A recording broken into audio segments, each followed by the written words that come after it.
தூதர் ஸல்லல்லாஹு அலைஹி வஸல்லம், நான் ஒரு கனவு நேற்றிரவு கண்டேன், அதை சொல்லவா என்று கேட்கிறாங்க.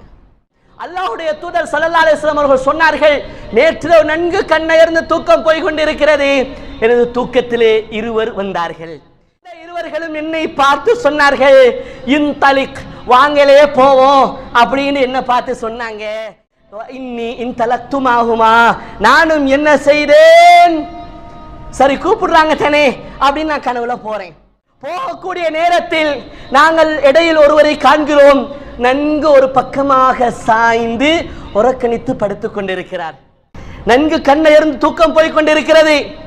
அவருக்கு பக்கத்தில் ஒருவர் என்ன செய்கிறார், நின்று கொண்டிருக்கிறார்.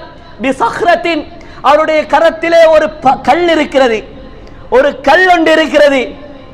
அந்த மனிதர், நின்று கொண்டிருக்கக்கூடிய மனிதர் என்ன தெரியுமா செய்கிறார், கண்ணயர்ந்து தூங்கக்கூடிய அந்த மனிதருடைய தலையை குறிவை